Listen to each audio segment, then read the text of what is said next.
Hello दोस्तों, आप देख सकते हैं आज के अनुपमा एपिसोड में कि अनुपमा के सामने और एक नया प्रॉब्लम और एक नई सिचुएशन आ जाता है। लेकिन अभी अनुपमा सुबह सुबह उठकर एकदम से खुश है कि उसकी बेटी अब तो उसके करीब है, उसके पास है।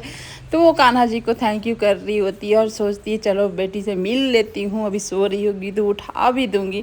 और वो आती है लेकिन वहाँ देखती है कि उसकी छोटी वहाँ नहीं है, तो उस सोच रही होती है कि आश्रम में तो सुबह उठने की आदत होगी मेरी बेटी को, तो चलो उठ के शायद गई होगी एक्सरसाइज करने अपने पॉप्स की तरह। और उसके बाद अपने पूजा पाठ करने लगती है, कान्हा जी को थैंक यू बोलती है। लेकिन थोड़ा सा उसको लगता है कि आखिर छोटी यही है ना, बस उसको एक शक होता है। फिर भी वो शक को इतनी खुश है आज की, उसकी खुशी का कोई ठिकाना नहीं। और चैन की नींद बहुत दिनों के बाद सोई है, ये कान्हा जी को बताती। और इतनी खुशी से वो दिया जलाती है और यहाँ माँ भगवान को प्रार्थना करती है। बाहर निकल कर देखती है कि रंगोली सब सही है, क्योंकि आधी रात को रंगोली सही करते हुए ही निकल गई थी। और वो समझ जाती है कि मेरी बेटी ने ही ये रंगोली को सही किया होगा। यहाँ राही नाम को लेकर अनुपमा खुश होती है कि राही नाम भी अच्छा, क्योंकि सभी कोई ज़िंदगी के मुसाफिर में राही, और राही नाम मुझे तो बहुत अच्छा लगा। लेकिन पूजा करते करते गाय माता आवाज़ देने लगती है, जो कि अनुपमा सोचती है क्या हुआ, वो ठीक तो है, क्या हो गया। वो संभालती है अपनी कावेरी माँ को संभालते संभालते उसकी नज़र पड़ती है अपनी छोटी पर कि वहीं एकदम बेहोश होकर सोई होती है छोटी। और इस तरह से यहाँ सोने देख एकदम से डर जाती है, क्या हुआ इसको, इस तरह से यहाँ क्यों सोई है, ये तो रूम में थी और ये बाहर कैसे सो गई है और यहाँ सोकर बैठ है। वो सोचती और ये करती, बेचारी वो समझ ही नहीं पा रही है कि आखिर क्या हुआ। और इतनी चैन की नींद छोटी यानी कि राही सो रही होती है। और ये देखते ही देखते वहाँ अनुपमा को दिख रहा होता है कि उसको सुलाने वाला और कोई नहीं वहाँ आ जाता है ऑल इज वेल करने के लिए प्रेम, क्योंकि प्रेम है अभी का हीरो। अनुज तो अभी दिख रहे हैं, तो अभी प्रेम को ही देख के सब्र करिए, क्योंकि अनुज कब आएंगे एपिसोड में वो तो तभी मज़ा आएगा। और यहाँ बताता है कि राही को वो कैसे लाया और कहाँ थी आधी रात को राही। वो अपने कार बनाकर वो आ ही रहा था कि देख रहा था कि बहुत कुछ लड़के राही को छेड़ रहे होते हैं। और उसको सेव करने के लिए एकदम प्रेम हीरो की तरह जो दौड़ लगा रहा होता है और एक्शन पर एक्शन देता है, लग रहा होता है उस समय कि अब कोई सीरियल नहीं मूवी देख रहे हैं। और बहुत मज़ा भी आया देखकर। और देखिए हीरो हीरोइन का मुलाकात हो जाती है। और इस तरह से जब अनुपमा को पता चलता है उसकी बेटी इतने से बुरे सिचुएशन में फंसी हुई थी, आज मेरी बेटी को कुछ भी जैसे ही बताता है कि मैं घर लेके आ रहा था तो आपके घर के बाहर कुछ लोग खड़े थे, मैं इस सिचुएशन में अब सबके सामने नहीं ला पाया कि लोग उसको राही को गलत समझते, इसलिए मैं यहाँ बाहर यहाँ गाय माता के पास सुला दिया। और यहाँ ये सब सुनकर अनुपमा सोच रही होती है कैसी मेरी बेटी इस तरह से फंस गई। और वहाँ उसको फीवर भी है ये पता चलता। उसके बाद वो प्रेम को धन्यवाद करती है, क्योंकि प्रेम ही है जो उसकी बेटी से बार बार उसको मिलवाता है। और यहाँ प्रेम बोलता आप जैसी माँ जो कि स्पेशल माँ के लिए कुछ भी। तब तक राही का नींद खुल जाता, खुलते के साथ प्रेम और अनुपमा दोनों डर जाते हैं, क्योंकि राही का मुंह बस चलना शुरू हो जाता है कि मैं यहाँ कैसे और तुम यहाँ कैसे, मेरे घर में तुम क्या कर रहे हो, तुम यहाँ आए तो आए कैसे। ये अनुपमा और प्रेम एकदम से अकबक हो जाते हैं कि अब तो उनकी क्लास लगने वाली है। लेकिन जब वो अनुपमा सुनती है कि राही बोलती है मेरे घर में कैसे आए, ये सुनकर अनुपमा को थोड़ा तो अच्छा लगता है कि कम से कम अपना घर तो मान रही है मेरी बेटी।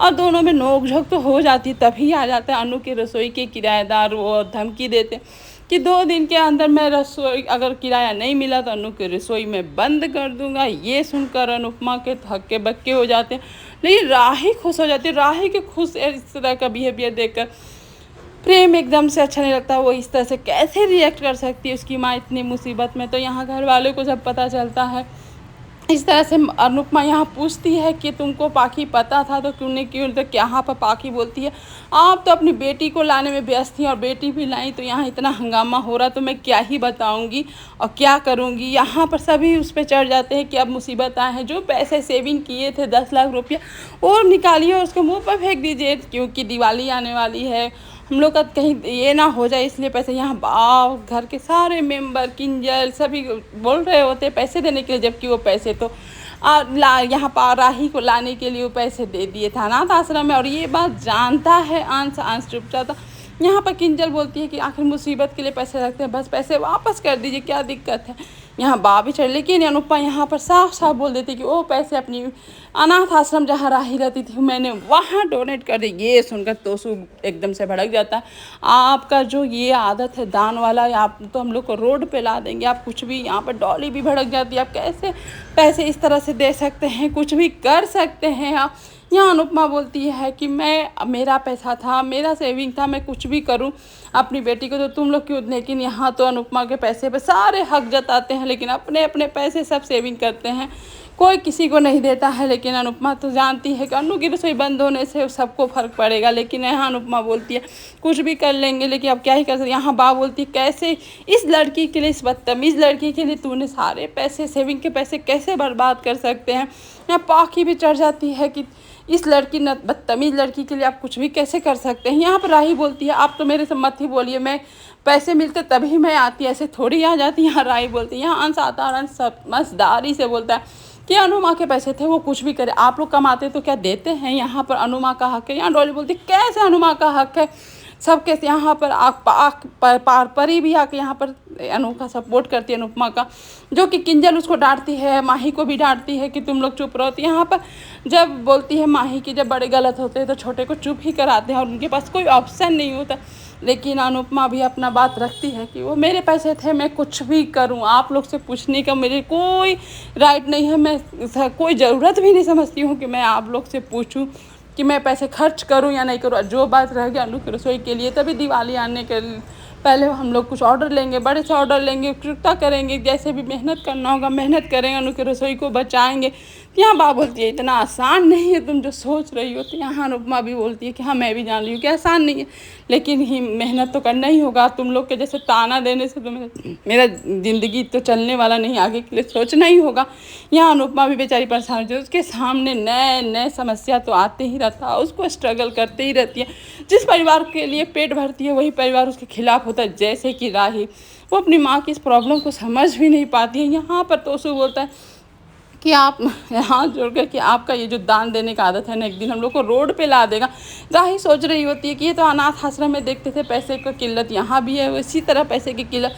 यहाँ अंश पाखी माही एकदम पैसे अपने अपने इकट्ठे कर रहे हैं कि कुछ तो पैसे अपने किराया से दे दें अपने पैसे से, लेकिन नहीं हो पा रहे। वहीं आ जाती है ईशू से जब बोल रहे होते हैं कंट्रीब्यूट करने के लिए, यहाँ पर सीधे सीधे मना कर देती है, मैं अपने पैसे एक भी नहीं दूँगी, तुम लोग भी मत दो, क्या ज़रूरत है हम लोग को देने का नहीं। तो यहाँ पर अंश बोलता है ऐसे कैसे हो सकता है, अनुमा इतने परेशान है और हम लोग भी यहाँ रहते तो हम लोग कुछ हेल्प बड़ों का कर देंगे तो क्या होगा। लेकिन यहाँ पर एकदम सीधे सीधे मत तब तक आ जाती है पाखी बोलती तुम लोग को देना है तो मेरी बेटी पर प्रेशर मत दो, तुम लोग को जो करना है करो। यहाँ पर माही को ताना भी दे देती है कि तुम और राही तुम लोग पर मम्मी मरती है, जबकि तुम लोग बाहर वाले हो और अपने वालों को मम्मी तो देखना भी नहीं चाहती है, और अपनी बेटी को लेकर वहाँ से निकल जाती है। और ये सब देख रही होती है राही कि कैसे तीनों परेशान हैं अनुपमा की हेल्प करने के लिए, किराया देने के लिए।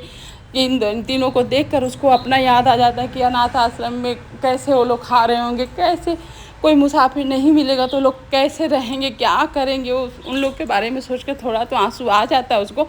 लेकिन यहाँ पर उन लोगों से इस तरह से देखकर वो उसका कुछ ये नहीं होता। और यहाँ पर अनुपमा अनुज को याद करके एकदम से इमोशनल हो जाती है कि अनु की रसोई बंद होने के कगार पर है और उसको समझ में नहीं आ रहा मैं इतने सारे पैसे कैसे लाऊंगी, क्या करूंगी, मेरे पास कुछ भी नहीं है, कैसे बचाऊँ। और राही यहाँ कर उन लोग को भड़काती है कि तुम लोग बड़े क्यों हो रहे, बच्चे हो तो बच्चे जैसे रहो, बड़ों की जिम्मेदारी में मत पड़ो, तुम लोग इंजॉय करो। और जिनका अनुपमा का प्रॉब्लम है तो अनुपमा ही को झेलने दो ना, क्यों करना। देखो मैं आज जिम्मेवारी में फंस कर मैं क्या हो गई हूँ, तुम लोग मत बनो बड़े और बच्चे बनकर ही ज़िंदगी जियो। और इस तरह से अंश बोलता है ऐसे कैसे हो सकता, हम लोग अनुमा से प्यार करते हैं, उनकी प्रॉब्लम अपनी प्रॉब्लम है और उनके लिए हम लोग कुछ भी कर सकते हैं। और ये सुनकर राही यानी छोटी चुप हो जाती है। अब अनुपमा आगे क्या करेगी, कैसे अनु की रसोई को बचाएगी, वो तो आगे के एपिसोड में दिखेगा। और thank you for the watching video and bye bye. लेकिन आज का एपिसोड देखकर ये लगा कि अनुपमा के सामने इतनी परेशानी आने के बाद हिम्मत रखती है कि कुछ तो कुछ कर ही